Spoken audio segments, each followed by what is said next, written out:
बिस्मिल्लाहिर्रहमानिर्रहीम। अस्सलाम वालेकुम डियर स्टूडेंट्स। आज हम स्टार्ट करने वाले हैं इंट्रोडक्शन टू नर्सिंग एथिक्स। हमने इससे पहले एक लेक्चर डाला हुआ है इंट्रोडक्शन टू नर्सिंग एथिक्स पे, जो कि हमारे साथ ओल्ड स्लाइड्स थे, ठीक है। तो अब जो न्यू स्लाइड्स आ गए हैं 2022 के KMU की स्लाइड्स है, ठीक है, तो वो हम यहाँ पे आप लोगों के साथ शेयर करने वाले हैं और इसके डिटेल में डालने वाले हैं। अब हम बताएंगे कि इंट्रोडक्शन टू नर्सिंग एथिक्स जो है ना, ये हम मतलब एथिक्स जो है ना, ये क्यों आ गया नर्सिंग में, ठीक है। एथिक्स कहते हैं किस चीज़ को है, एथिक्स जो है ना, ये इसकी मेन मकसद क्या है, ठीक है, और एथिक्स का जो रोल है वो नर्सिंग में क्या है, ये सब हम डिस्कस करने वाले हैं इस वीडियो लेक्चर में। तो हमारे साथ एंड तक रहिएगा। हमारे चैनल लेक्चर्स बाय अनाया को सब्सक्राइब करें, कमेंट करें and press the bell icon, ताकि नेक्स्ट वीडियो का नोटिफिकेशन आप लोग को बहुत जल्द मिल सके। स्टूडेंट, स्टार्ट लेते हैं कि नर्सिंग एथिक्स क्यों आ गया, ठीक है, यानी एथिक्स जो है ना वो नर्सिंग में क्यों आ गया। तो अगर आप लोगों को पता होगा कि जो पहले ज़माना था ना, उसमें क्या होता था, उसमें ज़्यादातर जो एबॉर्शन था या जो यूथनीजिया था, ये बहुत आम हो गया था, ठीक है। जब भी मतलब किसी कैंसर का पेशेंट था या एड्स का पेशेंट था और लास्ट स्टेज पे था, तो वो कहता था कि बस मेरा टाइम अब ख़त्म हो गया है, मैं और नहीं जीना चाहता, मैं और ये दर्द बर्दाश्त नहीं कर सकता, मुझे मार दो। मतलब उसको कुछ मेडिसिन वगैरह देते थे, फिर बाद में और क्या करता, उसका जो मतलब उसका एक किस्म का कत्ल कर देता था, ठीक है। तो इसको हम कहते हैं यूथनीसिया। एबॉर्शन भी बहुत आम थे। एबॉर्शन मतलब कि औरत आती थी और कहती थी प्रेगनेंसी के दौरान कि मैं ये बच्चा जो है ना पैदा नहीं करना चाहता हूँ, तो वो क्या कर देती थी, वो एबॉर्शन कर देती थी। तो ये भी बहुत आम हो गया था। इस वजह से नर्सिंग में जो है ना एथिक्स आ गया कि ये जो काम आप कर रहे हैं, ये यूथनीसिया हो गया, एबॉर्शन हो गया, ये जो है ना ये हमारी रिलीजन के खिलाफ है, ठीक है। यानी रिलीजियस वैल्यू से अगर इसको हम देख ले तो ये क्या है, ये हमारे लिए मतलब बहुत हराम चीज़ है, ठीक है, हराम है बल्कि, क्योंकि कत्ल करना जो है ना ये क्या है, रिलीजियस के मुताबिक जो है ना ये बहुत बड़ी गुनाह है, ठीक है, इसको गुनाह समझते हैं। तो क्या करना है, फिर बाद में जब एथिक्स आ गया तो इस चीज़ को थोड़ा कम कर दिया, बल्कि अभी तो हमारे मुस्लिम रिलीजन्स में, यानी मुस्लिम जितने भी कंट्रीज़ है उसमें ये चीज़ बिल्कुल है ही नहीं, बल्कि जो अमेरिका वगैरह है उसमें ज़्यादातर ये चीज़ मौजूद है अभी भी, ठीक है। तो इस वजह से क्या हो गया था, तो इस वजह से नर्सिंग में एथिक्स आ गया था। ये कंसेप्ट आप लोगों को याद होना चाहिए। अब हम आते हैं स्लाइड्स की तरफ कि स्लाइड में क्या लिखा है, ऑब्जेक्टिव्स है। ऑब्जेक्टिव्स में क्या है कि डिफाइन एथिक्स, ठीक है, कुछ टर्म्स दिए गए हैं, इसको हम डिफ़ाइन करेंगे। नर्सिंग एथिक्स किस चीज़ को कहते हैं ये भी हम डिफ़ाइन करेंगे, एंड बायो एथिक्स किस चीज़ को कहते हैं ये भी डिफ़ाइन करेंगे। वैल्यू किस चीज़ को कहते हैं, बिलीव क्या है, ठीक है, हमारा बिलीव क्या है उसको हम डिफ़ाइन करेंगे। What is difference between ethics and morals, ये भी डिफाइन करेंगे। एंड एटीट्यूड क्या है, मतलब एक चीज़ के अगेंस्ट हमारा एटीट्यूड क्या होता है, एक पर्सन के अगेंस्ट, एक सिचुएशन के अगेंस्ट, ठीक है, उसको डिफाइन करेंगे। कन्फ्लिक्ट क्या है, किसी मतलब एक जगह पे अगर कन्फ्लिक्ट आ गया तो उसको किस तरह से सॉल्व करेंगे, ये भी डिफाइन करेंगे। एंड डायलीमा किस चीज़ को कहते हैं, एंड इथिकल डायलीमा क्या है, ये भी डिफाइन करेंगे, ठीक है। इस वीडियो लेक्चर में ये जो फर्स्ट ऑब्जेक्टिव है वो हम क्लियर करेंगे, और नेक्स्ट वीडियो लेक्चर में जो लास्ट ऑब्जेक्टिव है उसको हम कंप्लीटली डिटेल के साथ पढ़ेंगे और इस मतलब इस लेक्चर को या इस जो चैप्टर है उसको ख़त्म करेंगे, ठीक है।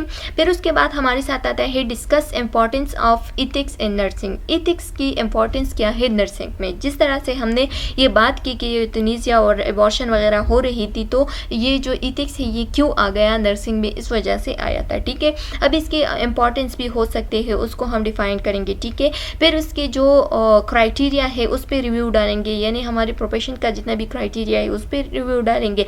और उसके बाद develop characteristic of a professional nurse, जितनी भी प्रोफेशनल नर्स है उसकी क्या करेक्टरिस्टिक हो सकते हैं, यानी जो मतलब हमारे साथ क्या थे, ऑटोनॉमी थी, रिस्पेक्टेबल थी, अकाउंटेबल थी, ये सब हम डिस्कस करेंगे उसकी characteristic of a professional nurse की, ठीक है। ये सारे करेक्टरिस्टिक हो सकते हैं एक प्रोफेशनल नर्स की। तो आइए स्टूडेंट्स देखते हैं कि क्या लिखा है फर्दर। अच्छा, एथिक्स किस चीज़ को कहते हैं, तो आप लोगों का ये कंसेप्ट क्लियर होना चाहिए कि एथिक्स जो है ना इसका अपना जो खास डिफिनीशन है वो अभी तक नहीं है। क्यों नहीं है, क्योंकि हर रिलीजियस, हर ट्रेडिशनल के मुताबिक एथिक्स को देख के जाते हैं, ठीक है। मतलब हमारे रिलीजियस के मुताबिक जो है ना रॉन्ग एंड राइट या बैड एंड गुड जो है ना उसको हम एथिक्स कहते हैं, या गुड लाइफ को एथिक्स कहते हैं, ठीक है। हैप्पीनेस को हम एथिक्स कहते हैं। इसी तरह से अगर आप जो क्रिश्चियंस होते हैं उसके रूल्स को देख ले या उसके एथिकल पॉइंट ऑफ व्यू को देख ले तो वो कहते हैं कि राइटनेस बिफोर गॉड जो है ना ये हमारे साथ क्या है, ये हमारे साथ इथिक्स है, ठीक है। तो उन लोगों का पॉइंट ऑफ व्यू चेंज है और हमारा पॉइंट ऑफ व्यू चेंज है। तो इथिक्स का अभी तक जो बेस्ट डिफिनीशन है, जो अपना डिफिनीशन है वो कंफर्म नहीं है, लेकिन हमारे पॉइंट ऑफ व्यू से जो यहाँ डिफिनीशन दिया गया है उसको हम क्या करेंगे, डिस्कस करेंगे, ठीक है। अब आप लोगों को ये भी क्लियर होना चाहिए कि एथिक्स जो है ना ये हमारे साथ एक ग्रीक वर्ड है जो कि निकला गया है किस चीज़ से, ईथोस से, ठीक है। ईथोस का मतलब क्या है, ग्रीक वर्ड है और ईथोस का मतलब है करेक्टर, ठीक है, किसी का करेक्टर, ठीक है, जो कि गुड हो या बैड हो, ठीक है। गुड या बैड के दरमियान जब हम परख करते हैं तो उसको हम कहते हैं ईथिक्स, ठीक है। अच्छा, जैसे कि फॉर एग्ज़ाम्पल आपका एक फ्रेंड है, इसका एक एग्ज़ाम्पल देती हूँ कि आपका एक फ्रेंड है और उसका एक ऐसा सिचुएशन आया है जो कि मतलब अगर आप उसके लिए झूठ बोल दे, ठीक है, तो वो बच सकता है उस सिचुएशन से, ठीक है। तो आप क्या करते हैं, अगर उसको उस मतलब किसी गलत सिचुएशन निकालना है, ठीक है, किसी गलत सिचुएशन में वो फंसा हुआ है और उसको निकालना है, या अगर आप दो फ्रेंड्स के दरमियान सुलह करना चाहते हो, ठीक है, तो क्या करना है, अगर थोड़ा सा झूठ भी बोलना पड़ता है तो ये आपके मतलब रिलीजन के मुताबिक या इथिक्स के मुताबिक क्या है, इतना मतलब गुनाह वाली बात नहीं है, ठीक है। आप इस तरह से कर सकते हैं, ठीक है। हमारी इथिक्स में क्या है कि आप किसी दो बंदों के दरमियान अगर सुलह करना चाहते हो तो क्या कर सकते हो, आप उसके लिए झूठ भी थोड़ा थोड़ा बोल सकते हो, चाहे झूठ जो है ना वो हमारे साथ गुनाह भी है, लेकिन ये जो इथिक्स है इसमें ये चेंजेस आ सकते हैं, सिचुएशन के मुताबिक उसमें ये चेंजेस आ सकते हैं, ठीक है। और ये इथिक्स जो है ना ये क्या होती है, ये सोसाइटी के लिए होती है, ठीक है, सारा सोसाइटी इसमें इन्वॉल्व होती है, ग्रुप भी इसमें इन्वॉल्व होती है, ठीक है। ये पॉइंट्स जो है ना आप लोगों को याद होना चाहिए, क्योंकि further difference between ethics and moral आ रहा है, तो उसके लिए ये सारे पॉइंट्स जो है ना आप लोगों को क्लियर होना चाहिए। अब यहाँ पे लिखा गया है कि इथिक्स क्या है, ethics is the branch of philosophy. Ethics हमारे साथ क्या है, एक फिलॉसफी है, ये भी आप लोगों को याद होना चाहिए कि इथिक्स जो है ना ये फिलॉसफी है जो कि हमारे साथ एग्जामाइन करती है किस चीज़ को, गुड और बैड को, या रॉन्ग एंड राइट को, ठीक है। जो रॉन्ग है उसको भी एग्जामाइन करते हैं और जो राइट है उसको भी एग्जामाइन करती है। हमारे साथ डिफरेंस हमें शो करते हैं कि ये रॉन्ग है और ये राइट है, ठीक है। मोरल बिहेवियर, जो मोरल बिहेवियर्स होते हैं ना, यानी मोरल बिहेवियर क्या होते हैं, मोरल बिहेवियर जो है ना ये हमारे साथ वो वैल्यू होती है जो कि हम मोरल के मुताबिक यानी मोरल रूल्स के मुताबिक जो है ना उसको हम क्या करते हैं, उसके अकॉर्डिंग की उसको हम फॉलो करते हैं, ठीक है। यह मोरल कंसेप्ट होगा। मोरल कंसेप्ट क्या हो सकता है, जस्टिस हो सकता है, ठीक है, इंसाफ हो सकता है, वर्चू हो सकता है यानी नीकी हो सकती है, ड्यूटी एंड रिस्पॉन्सिबिलिटी हो सकती है, ठीक है। ये आप लोगों ने याद रखना है कि मोरल कंसेप्ट में ये चीज़ें आते हैं, क्योंकि MCQs पॉइंट ऑफ व्यू से ये आ सकते हैं, तो आप लोगों को ये सब याद होना चाहिए, ठीक है। एंड मोरल लैंग्वेज यानी आपका जो लैंग्वेज है, आपका जो लहजा है वो किस तरह से होना चाहिए, ठीक है, आपका बिहेवियर किस तरह से होना चाहिए, ये सारे हमारे साथ इथिक्स में आते हैं। It also refers to the method of inquiry that deals with conduct, ठीक है। ये हमारे साथ क्या जो रूल्स होते हैं, जो प्रिंसिपल्स होते हैं ना, उसको भी हम रेफर्स करते हैं, ठीक है। ये जो मतलब जो रूल्स एंड प्रिंसिपल है हमारे, ठीक है, जो गाइडलाइंस ऑफ प्रिंसिपल है, ये सारे हमारे साथ किस चीज़ में आते हैं, ये सारे हमारे साथ इथिक्स में आते हैं, ठीक है। जो गुड एंड बैड है, रॉन्ग एंड राइट है, ये सब रूल्स एंड प्रिंसिपल वगैरह ये सब इथिक्स में आते हैं, ये आप लोगों ने रिमेंबर रखना है। Usually refers to the practice, belief and standard of behavior of the particular group such as nurses, ठीक है। बताया गया है कि ये यूजुअली हम क्या करते हैं, इथिक्स जो है ना ये ज़्यादातर हम प्रैक्टिस जो हमारा प्रैक्टिसेस होते हैं ना उसमें हम इसको क्या करते हैं, इसको रेफ़र करते हैं किस तरह से, हमारा जो बिलीफ होता है यानी जो इथिक्स है ना, हमारा बिलीफ जो है, मतलब फॉर एग्जांपल हमारा बिलीफ ये है कि क़यामत आएगा, ठीक है, क़यामत होगा, और दूसरा ये कि अल्लाह एक है, ये सारा क्या है, ये हमारा बिलीफ है, ये चेंज नहीं होने वाला है, ठीक है।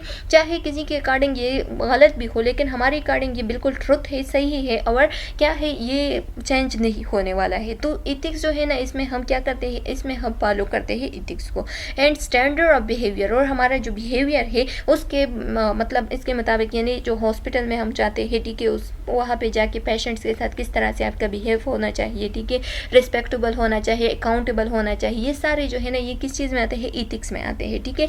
और इथिक्स जो है ना ये हमारे साथ स्टैंडर्ड ऑफ बिहेवियर बिहेवियर को भी फॉलो करता है, यानी उसमें स्टैंडर्ड ऑफ बिहेवियर भी आता है, प्रैक्टिसेस भी आता है एंड बिलीफ भी आता है, यानी आपका प्रैक्टिस जो है ना वो किस तरह से है, ठीक है, आप किस तरह से प्रैक्टिस परफॉर्म करते हैं, आप लोगों के साथ किस लहजे में बात करते हैं, ये सारी बातें जो है ना ये सारे एथिक्स में आते हैं of a particular group such as nurses. और ये सब जो हम इथिक्स पढ़ रहे हैं ना, ये इथिक्स हम अकॉर्डिंग टू नर्सिंग, मतलब नर्सिंग ग्रुप में जो है ना ये हम क्या करते हैं, ये सारे जो ऊपर दिए गए हैं ये प्रैक्टिसेस, बिलीफ या जो स्टैंडर्ड ऑफ बिहेवियर है ये अकॉर्डिंग टू नर्सिंग दिए गए हैं, यानी नर्सिंग में हम किस तरह से क्या फॉलो करते हैं, इथिक्स को फॉलो करते हैं, ठीक है। अब इस पे अपना भी टॉपिक आ रहा है जो कि हमारे साथ है नर्सिंग इथिक्स। नर्सिंग इथिक्स किस चीज़ को कहते हैं, ठीक है। नर्सिंग इथिक्स जो है ना ये हमारे साथ एक मतलब इथिक्स हम किस तरह से नर्सिंग में फॉलो करते हैं, ठीक है, यानी इथिक्स तो कहते हैं अखलाकियात को है, तो अखलाकियात हम किस तरह से नर्सिंग में फॉलो करते हैं। तो यहाँ पे लिखा गया है कि nursing ethics is the applied discipline that address the moral features of nursing practice. बताया गया है कि नर्सिंग इथिक्स जो है ना ये हमारे साथ क्या होती है, ये हमारे साथ एक ऐसा डिसिप्लिन होता है जो कि हम अपने नर्सिंग प्रैक्टिसेस में फॉलो करते हैं, ठीक है। एक ऐसा डिसिप्लिन, एक ऐसा रूल्स, एक ऐसे रेगुलेशन जो कि हम क्या करते हैं, जो कि हम अपने प्रैक्टिसेस में, नर्सिंग प्रैक्टिसेस में फॉलो करते हैं, ठीक है। It is a subset of health care ethics and और बायो इथिक्स, ठीक है, ये हमारे साथ एक सबसेट है, इसमें हेल्थ केयर इथिक्स भी आता है और बायो इथिक्स भी आता है। अब हम फर्दर डिफाइन करेंगे कि what is health care ethics and what is bio ethics, ठीक है। हेल्थ केयर इथिक्स को बायो इथिक्स भी कहते हैं, ठीक है, यानी हेल्थ केयर इथिक्स जो है ना ये हमारे साथ बायो इथिक्स होता है, ठीक है। अच्छा, यहाँ पे और लिखा है, सॉरी, तो इसका मतलब ये है कि हेल्थ केयर इथिक्स जो है ना ये बायो एथिक्स को भी कहते हैं।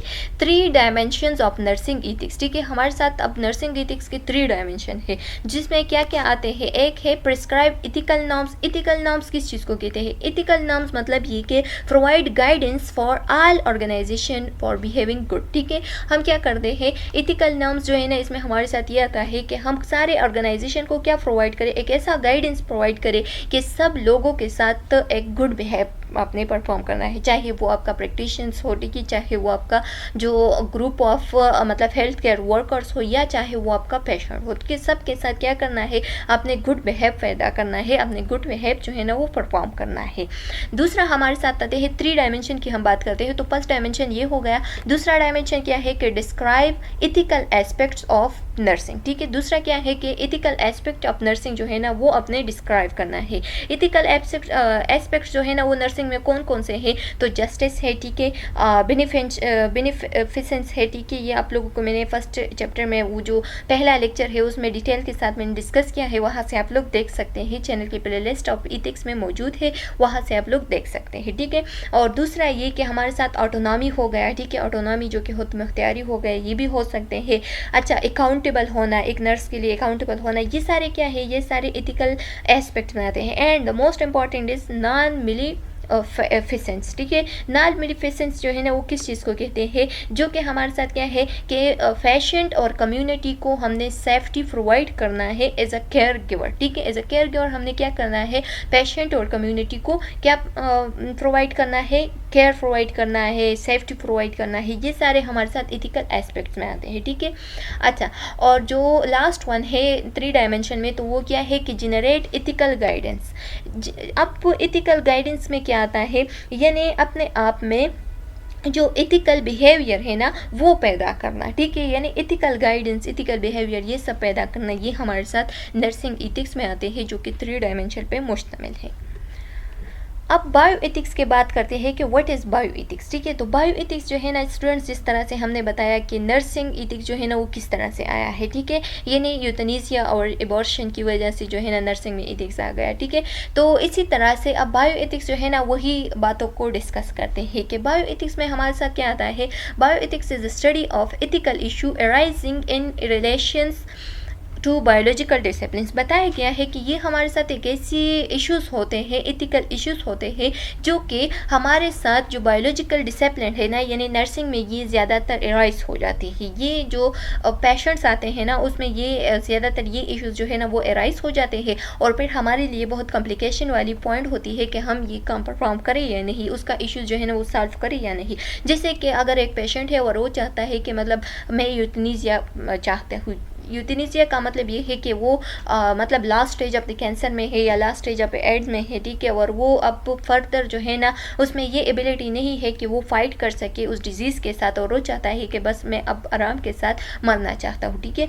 तो आपने क्या करना है, आपने फिर उस डिसिप्लिन, अपने डिसिप्लिन को फॉलो करना है, अपने एथिक्स को फॉलो करना है, और आपने अपने जो ग्रुप है, अपना जो हेल्थ केयर गिवर ग्रुप है, ठीक है, उसके साथ ये बात शेयर करना चाहिए, क्योंकि आपके रिलीजन के मुताबिक ये बिल्कुल गलत बात है, ठीक है, ठीक नहीं है। किसी का कत्ल करना ये ठीक नहीं है, ठीक है। तो आप क्या करते हैं, फिर उस बात को आप इग्नोर करते हैं और उसको उसी हाल पे छोड़ देते हैं, और उसको क्या करते हैं, एक ऐसा मतलब एक ऐसा केयर प्रोवाइड करते हैं जो कि उस टाइम के लिए जस्ट रिलीफ का केयर होता है। यानी किस तरह से पेन किलर्स वगैरह हम प्रोवाइड करते हैं, ठीक है, उसको रेस्ट वाली मेडिसिन वगैरह प्रोवाइड करते हैं ताकि वो रेस्ट में रहे थोड़ा।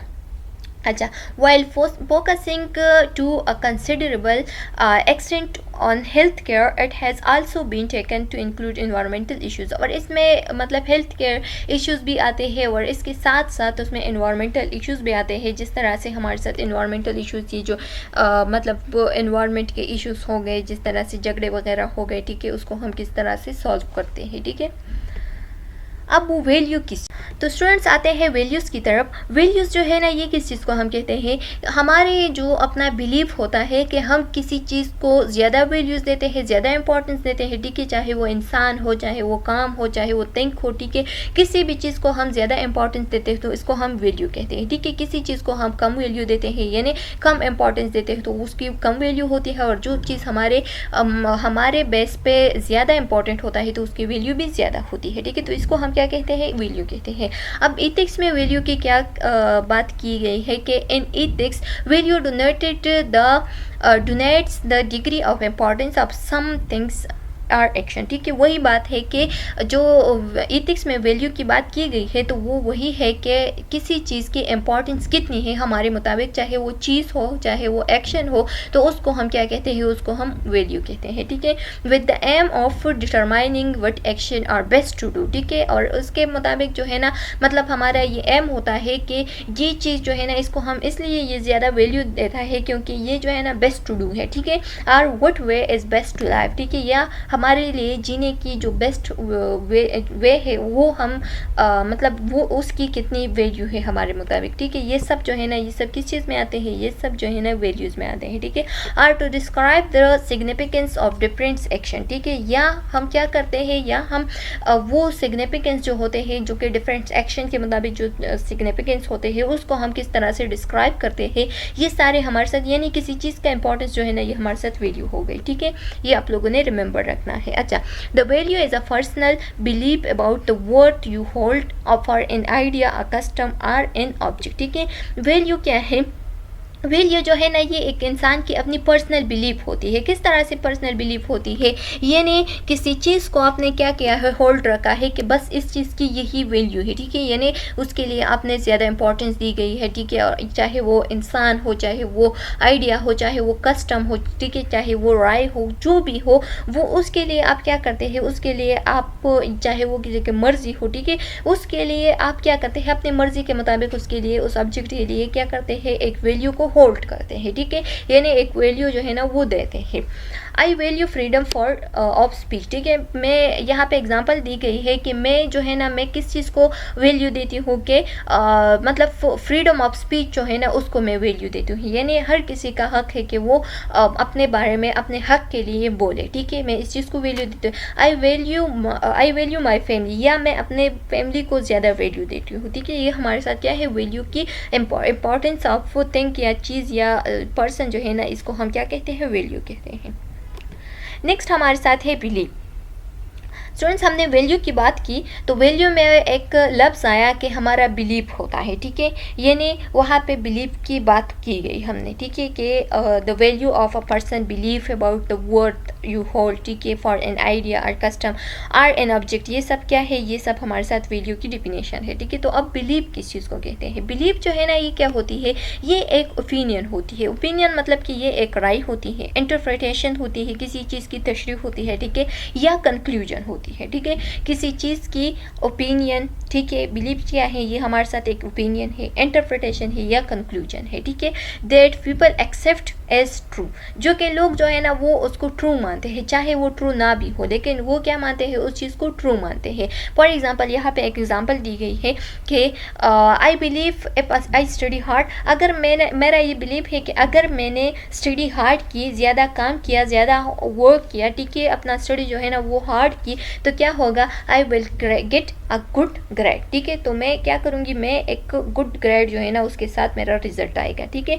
जबकि ये जो है ना ये तो ट्रू है, हर कोई इसको ट्रू मानते हैं, लेकिन किसी का ऐसा बिलीव भी हो सकता है कि मतलब वो स्टडी ना भी करे तो उसका मार्क्स अच्छा आएगा, ठीक है, तो वो क्या है, वो हमारे बेस पे फिर गलत है, ठीक है, क्योंकि ये ज़्यादातर लोग जो है ना वो लक में बिलीव करता है, ठीक है। तो इस तरह भी हो सकता है कि नेक्स्ट टाइम एक बार तो उसका रिजल्ट जो है ना वो अच्छा आ गया, जबकि उसने स्टडी, नेक्स्ट बार ऐसा हो सकता है कि हाल जो है ना वो सख्त हो, ठीक है, जो चीटिंग वगैरह है वो ना हो, तो क्या हो सकता है, फिर उसका मार्क्स जो है ना कम आएगा, तो उसका बिलीव जो है ना वो रॉन्ग भी हो सकता है, ठीक है। जबकि ये बिलीव जो है ना, I believe if I study hard I will get a good marks, ठीक है, तो ये क्या है, ये राइट है। अच्छा स्टूडेंट्स, अब हम बात करते हैं कि what is difference between ethics and moral, ठीक है। तो जैसे कि मैंने आप लोगों को बताया भी कि इथिक्स जो है ना ये हमारे साथ एक ग्रीक वर्ड है जो कि निकला गया है ईथोस से, ठीक है, और ईथोस का मतलब है कैरेक्टर। इसी तरह से मॉरल जो है ना ये यहाँ पे दिया गया है कि moral is a Greek word, but moral जहाँ पे मैंने पढ़ा, मतलब जितना नॉलेज मेरे साथ है और जो मैंने जहाँ पे पढ़ा है, तो वहाँ से दिया गया है कि, और इंटरनेट में भी यही मौजूद है कि जो मॉरल है ना वो क्या है, वो हमारे साथ लैटिन वर्ड है, ठीक है, लेकिन यहाँ पे लिखा गया है कि ग्रीक वर्ड है, तो ये कंफर्म करना पड़ेगा, फिर मैं आप लोगों के साथ कम्युनिटी में शेयर करूँगी कि मॉरल जो है ना वो ग्रीक वर्ड है या लैटिन वर्ड है। लेकिन इंटरनेट के मुताबिक, गूगल के मुताबिक और जो यूट्यूब है उसके मुताबिक जो मॉरल है वो क्या है, वो लैटिन वर्ड है, जो कि मुँह से निकला गया है, और मुँह का मतलब है कस्टम या हैबिट, ठीक है, तो या वे, ठीक है, यानी मुंह से निकला गया और मुंह का मतलब है वे क्या मतलब है, यानी तरीका, ठीक है, या हैबिट भी हो सकता है, कस्टम्स भी हो सकते हैं। तो यहाँ पे अब जो हमने बात की कि इथिक्स जो है ना वो ग्रीक वर्ड है और ये जो है ना ये लैटिन वर्ड है, तो ये डिफरेंट हो गया, ठीक है। दूसरा डिफरेंट क्या है, दूसरा डिफरेंट की तरफ आते हैं, तो दूसरा डिफरेंट ये है कि इथिक्स जो है ना वो हमें बताता है कि व्हाट इज़ गुड और रॉन्ग, ठीक है, या व्हाट इज़ गुड और बैड, ठीक है, वो राइट एंड रॉन्ग के बारे में हमें बताता है, जबकि जो मॉरल है वो हमें ड्यूटी एंड ऑब्लिगेशंस के बारे में बताता है, ठीक है।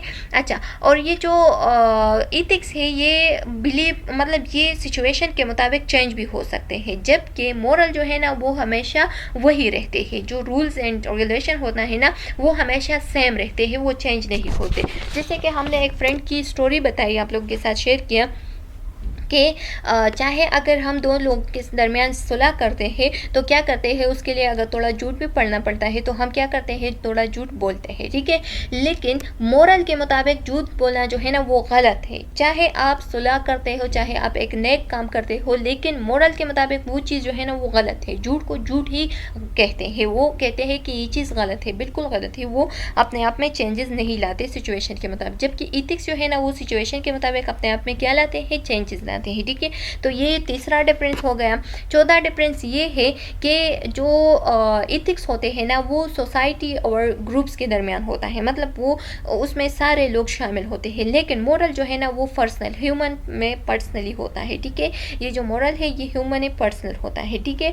अच्छा, अब यहाँ स्लाइड्स की तरफ आते हैं, तो स्लाइड्स में क्या लिखा है, तो स्लाइड्स में लिखा है कि moral is similar to ethics. Moral जो है ना वो बिल्कुल सिमिलर है इथिक्स के। कभी कभार लोग जो है ना वो मोरल और इथिक्स को इंटरचेंजेबली भी यूज़ करता है, बिल्कुल क्लोजली इसका कंसेप्ट जो है ना वो सेम समझना है, ठीक है।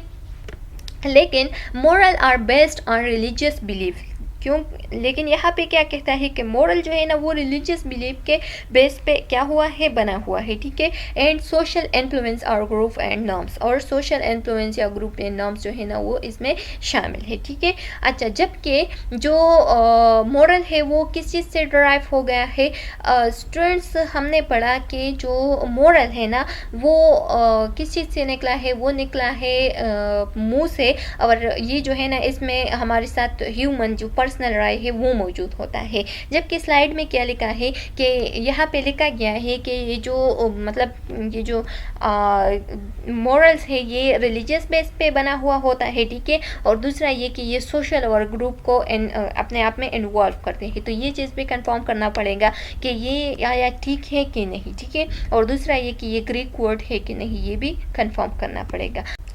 अच्छा स्टूडेंट्स, अब अगर स्लाइड के पॉइंट ऑफ व्यू से हम देख ले कि इथिक्स एंड मॉरल, तो इथिक्स जो है ना वो ऑब्जेक्टिव हो सकते हैं slide of point of view से, ठीक है। और जो मॉरल है वो क्या हो सकते हैं, सब्जेक्टिव हो सकते हैं। क्योंकि इथिक्स जो है ना वो किस तरह से ऑब्जेक्टिव हो सकते हैं, क्योंकि ये जो है ना ये पर्सन की पॉइंट ऑफ व्यू को देखते हैं, ठीक है। उसके मुताबिक जो रॉन्ग एंड राइट होते हैं तो उसको हम देखते हैं, और जो मॉरल होते हैं तो ये पर्सन टू पर्सन भी लीड हो सकते हैं, ठीक है, इसके मुताबिक, ठीक है। जबकि इथिक्स जो है ना इसकी एक अलग डिफरेंस ये भी है कि ये फिलॉसफी होती है, जबकि जो मॉरल होती है वो रिलीजियस होती है, ठीक है। तो ये भी आप लोगों ने याद रखना है।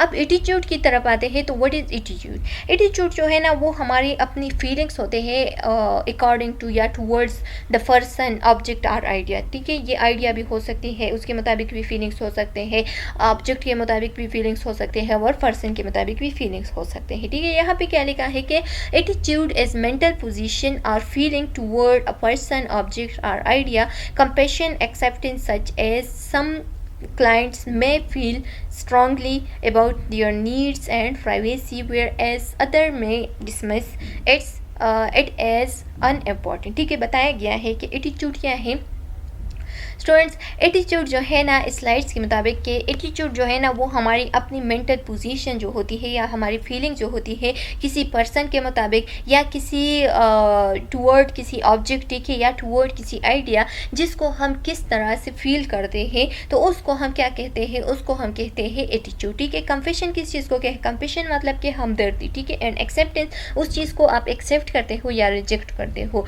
ये हमारे साथ क्या है, हमारी एटीट्यूड है टूवर्ड पर्सन ऑब्जेक्ट या idea. Such as some client may feel strongly about their need and of privacy, ठीक है। बताया गया है कि एक एग्जांपल यहाँ पे दिया गया है कि कुछ क्लाइंट्स ऐसे होते हैं, कुछ लोग ऐसे होते हैं जो कि अपनी नीड्स या प्राइवेसी जो है ना, नीड्स और प्राइवेसी जो है ना उसको स्ट्रांगली फील करते हैं, ठीक है, उसके मुताबिक स्ट्रांगली फीलिंग रखते हैं। जबकि कुछ ऐसे होते हैं जो कि अपने नीड और प्राइवेसी जो है ना उसको डिसमिस करते हैं, उसको बिल्कुल इंपॉर्टेंस ही नहीं देते, तो उसका एटीट्यूड वैसा होता है, उसके मुताबिक फीलिंग उसकी ऐसे होती है। और दूसरे क्लाइंट जो है ना उसकी फीलिंग्स या एटीट्यूड जो है ना वो उस चीज़ के मुताबिक अलग होती है, ठीक है। तो हर इंसान की अपनी अपनी एटीट्यूड होती है जो कि किसी चीज़ के मुताबिक एक जैसा होता है और किसी चीज़ के मुताबिक मतलब दूसरा होता है, ठीक है। अच्छा स्टूडेंट, अब हमारे साथ आते हैं कन्फ्लिक्ट। कन्फ्लिक्ट हम किस चीज़ को कहते हैं, अ सीरियस डिसएग्रीमेंट और आर्गूमेंट, ठीक है। किसी चीज़ के मुताबिक आप बिल्कुल एग्री नहीं होते, ठीक है, बिल्कुल सीरियसली आप डिसएग्री हो गए हैं या उसके मुताबिक आप आर्गूमेंट कर रहे हैं, तो उसको हम कहते हैं कन्फ्लिक्ट, ठीक है। कन्फ्लिक्ट किस चीज़ को कहते हैं, किसी चीज़ के मुताबिक आप क्या होते हैं, डिसएग्री है बिल्कुल सीरियसली, तो उसको हम कहते हैं कन्फ्लिक्ट। मतलब किसी चीज़ के मुताबिक मुतज़ाद होना, ठीक है, मतलब बिल्कुल उसके साथ आप राय ही नहीं देते या उसके साथ आप बिल्कुल एग्री ही नहीं होते, तो उसको हम कहते हैं कन्फ्लिक्ट, ठीक है।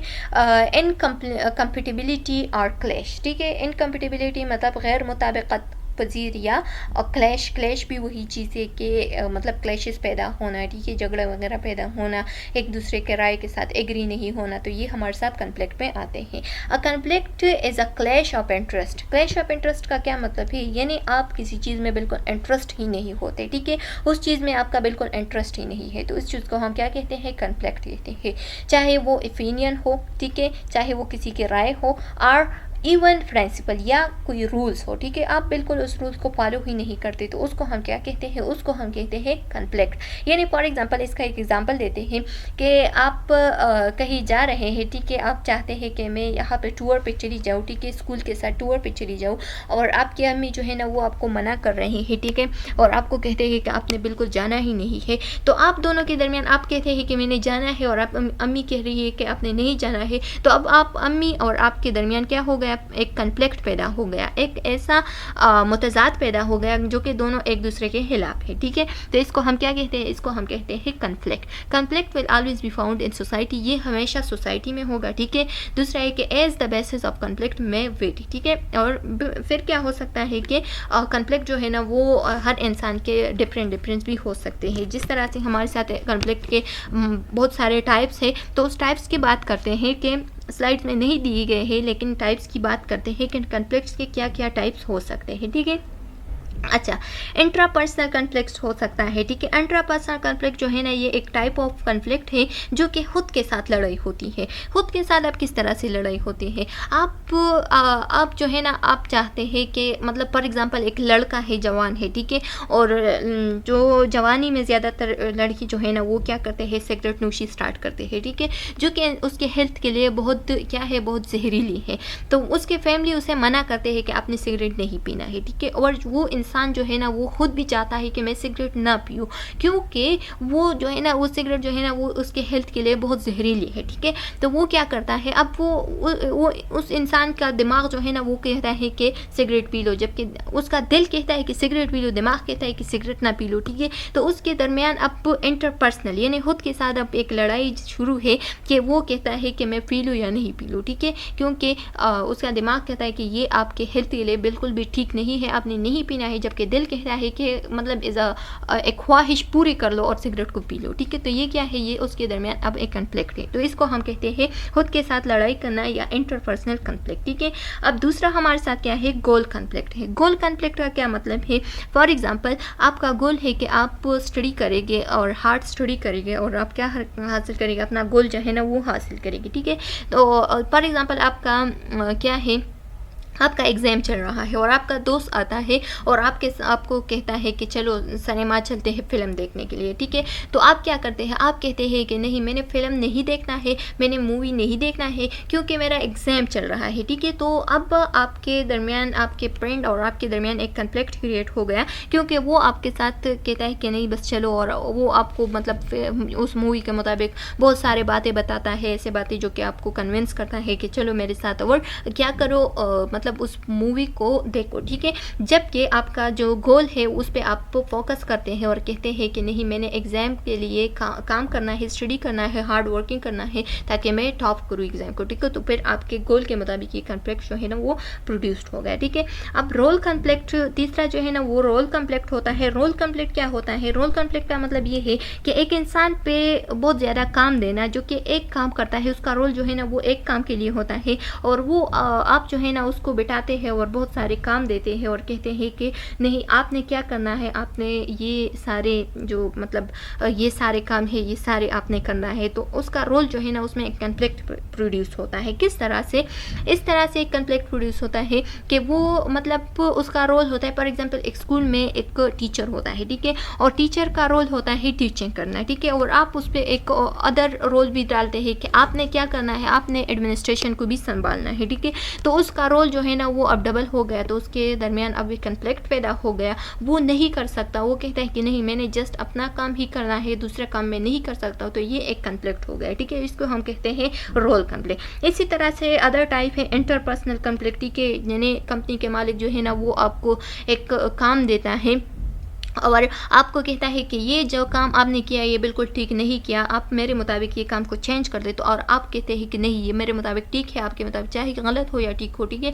तो आप उस चीज़ में चेंजेस नहीं लाते, तो ये हमारे साथ इंटरपर्सनल कन्फ्लिक्ट आ गया, ठीक है। इस तरह से इंटरनल और एक्सटर्नल कन्फ्लिक्ट्स भी होते हैं, उसको भी हम कभी डिस्कस करेंगे, ठीक है। तो यहाँ तक हमारा जो वीडियो लेक्चर है वो कंप्लीट हो गया कन्फ्लिक्ट तक, ठीक है। और नेक्स्ट वीडियो लेक्चर में हम डायलीमा को डिस्कस करेंगे, उसके जो इम्पॉर्टेंस इंपॉर्टेंस है एथिकल डायलेमा है या इंपॉर्टेंस ऑफ एथिकल नर्सिंग है, ठीक है, ये सब हम डिस्कस करेंगे और नेक्स्ट वीडियो लेक्चर में इसको हम क्लियर करेंगे। चलो स्टूडेंट्स, यहाँ तक उम्मीद है कि आप लोगों को समझ में आ गया होगा। अगर इसमें कोई कॉम्प्लिकेशन है, कोई भी क्वेश्चन है, कोई भी कुछ भी मतलब आप लोगों को ठीक ना लगे और वहाँ पे आप लोग कुछ पॉइंट को ऐड करना चाहते हो तो कमेंट सेक्शन में आप लोग पूछ सकते हैं, बता सकते हैं। इंशाल्लाह बहुत जल्द आप लोगों को इसका जवाब मिल जाएगा।